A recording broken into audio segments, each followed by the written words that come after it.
Hey everybody, my name is Dan. I'm a psychiatric drug coach and I help people effectively recover their lives from damage done by prescription medications. So if you're new here, consider liking and subscribing, and if you're returning, consider liking and leaving a comment and sharing this video because it helps get the word out to people, which is part of what I'm trying to do with this whole channel, and everything that I do is get the word out about psychiatric drug damage because it's still not very well known, unfortunately. But we're getting there. I had a great suggestion this past week from a subscriber named Gonzo who suggested to make a video about passion, about getting your passion back, your drive, your spirit back in psychiatric drug withdrawal and psychiatric drug recovery. So I wanted to make a video about that because I think it's really important. I lost passion for a long time and I lost a lot. I lost my spirit. A lot was lost. There was a lot that just had to go by the wayside that, my life had to just become so oversimplified for such a long time, and that was just for the necessity of survival. And I've said this, I feel like, a lot lately, but it bears repeating, so I'm going to say it again. I love music. I grew up playing music. I got my first guitar at 14 years old, started my first band at 15. I played in bands from the time I was 14 till I was, until I came off of psych meds, which was 8 years ago. So at least into my early mid-30s. And it took me 6 years, six years to play guitar again. 6 years, really. I mean, I played guitar during that time, but it took me 6 years to play in front of somebody else, to sit down with somebody else, play music with them, play songs with them. And by the time I got there, I was it was so awesome. I can't tell you. I mean, we just sat there and we played guitar for 3 or 4 hours, and it was so great.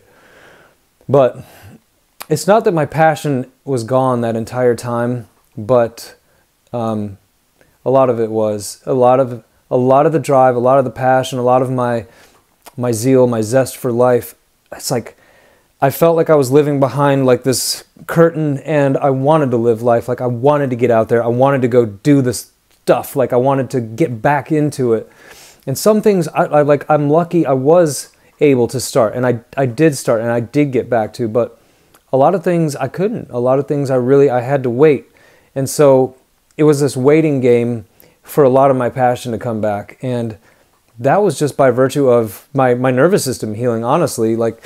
I had to wait, because when my nervous system was so damaged and the symptoms were so severe and so harsh, I didn't, it kills your passion. It kills your wanting to do anything. And you're kind of surviving. You go through a period where you're just trying to hang on, you're just trying to survive, you're just trying to get from one day to the next, and it truly is just this survival period where you're incubated and you're quarantined from the outside world because you're really trying to protect your nervous system, you're trying to preserve your life. And I whittled my life down to the bare bones, the basic components of what I needed.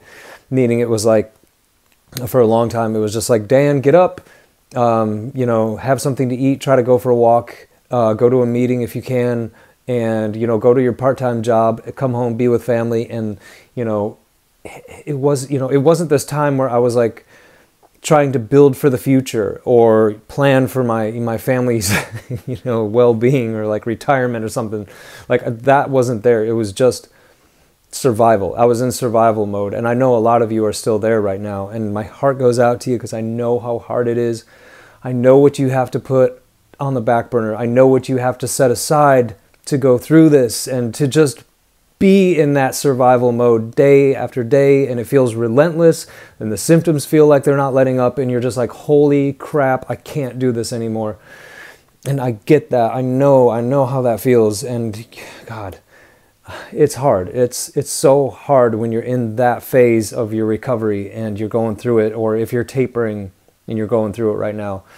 And a lot of you, just like I did, you have to put your lives on hold for a period of time, and you can't meet, family obligations like you'd like to. We just went through the holidays, and I know I've talked to a lot of you who have said you couldn't spend time with family, or you couldn't spend as much time with family as you would have liked to, because it's so hard, because the symptoms are just hitting you like big waves, and you can't sit there and just do the things you want to do and be comfortable in your skin. You feel so miserable and so awful so much of the time. So I get that. And when you're in that phase and you're in that part of recovery, it's, I think, natural for your passions to totally go on the back burner and go off to the side. I mean, how could they be that you're dealing with a nervous system injury and you're damaged and you're operating kind of at like minimum capacity, so to speak. I mean, you're not going to go out and like run a marathon. So, you know, the things that you love to do, the things that you physically love to do, maybe, you can't get to, you can't attend to that. It's not possible right now. So thinking back, you know, about like my journey, I mean, mine was a little different in some regards because like I did have, and I've talked about this on other videos, but I did have this like kind of sudden, massive, what I can only describe as like a spiritual awakening. This massive like spiritual energy just came into my life at my lowest point. And I had this sudden upheaval, this sudden change of perspective. I had this sudden change of perspective. That's the best way that I can put it. And I knew that I was changed. I knew that I was different. I knew that I was going to heal. And I just had to keep pressing forward. I was still really damaged, but one thing that came back to me early on was like, I remember just sometimes I would be so severely damaged, even in the first few weeks, but I would look out my car window and I would like see this landscape of nature, and I would look off into this like, nothing fancy, but just like a grove of trees. And I would be like, oh my God, it would look so beautiful to me that it would like take my breath away, honestly. And that may sound silly to you, but I don't care. I know what happened to me. I know what I went through. I know it borders on paranormal or whatever. I don't care. I had what I call a spiritual awakening. And as part of that, I started to notice these little things in my life, like nature, like the change of seasons, like how amazing my family was and how appreciative I was of other people, just in general. I mean, I had this like drive to want to get to know people and meet them and make people happy. And this was part of like what I went through. And I don't want to get off too much on a side tangent. I know that's my story, but even though I had all that going on, which was awesome, I also was so damaged. I mean, I was really struggling a lot of days, and it was tough. It was really, really tough. And so things like, I mean, thinking about going back on stage and playing guitar or playing music was just totally out of the question. Like that was not going to happen. No way. Like my anxiety was just way too high. I mean, I was having trouble just waking up and living and breathing. My anxiety was so freaking high. So that had to go away, you know, and being in public with a lot of people, with, you know, even a small group of friends, I couldn't do. It's too anxiety inducing. You know, even going to the grocery store, for God's sakes, was like so anxiety inducing, just going through the checkout lane. So I wasn't about to, you know, go out in a big group of people. And those are things that I love to do, you know, so that was really hard.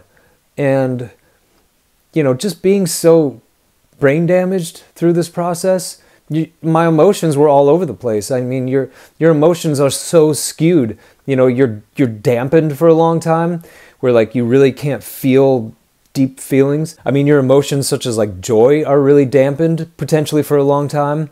And, you know, again, I would have these like really like intense glimpses of like joy and happiness, but they would be pretty fleeting.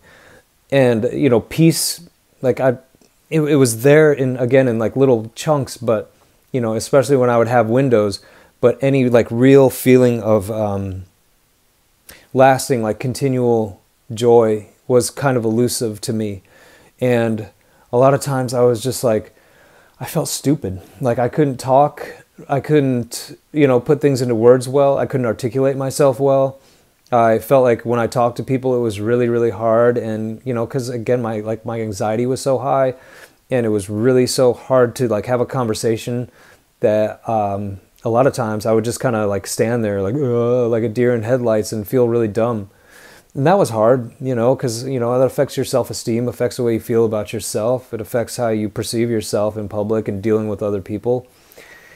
And it was scary because I thought, like, am I ever going to get through this? Like, am I ever going to be okay again? Am I going to get to the other side? Am I going to be able to live life again? So, like, dealing with all that's really tough. And I know everybody's journey is like a little bit different, you know, and I'm just here to share mine and, you know, reflect back what I've been through. And also, I've talked to so many of you now that I know this is not unique. I know that a lot of us really go through this, and it's natural, really. It's a totally natural part of the process. I mean, how could you have full capacity of, you know, joy, peace, passion, you know, your emotions? Your emotions are all over the place. They're all over the spectrum while you're going through this. But along the way, like as healing was happening, I started to recognize more and more like what normal was, because for a long time I was like, what is my normal? Like, what is normal emotion? What's normal anger? What's normal sadness? What's normal happiness? I didn't have like a baseline really to compare these things against, because again, I was just in the fog of psych meds for so long, man. So it took a long time to really realize, like, what is my baseline? What is my normal? What do I feel like when what's a normal amount of happiness for this situation? And it just took time, and it was worth exploring my passions again. And, you know, I started going fishing again, and I started, you know, hanging out with some of my fishing buddies and going out and, you know, getting sunlight and going out on the water. Like, I love that. I love nature. I love anything that gets me outdoors. I don't care what it is. Like, you know, being out in nature, being hiking, fishing, whatever. Like, I love it. Biking.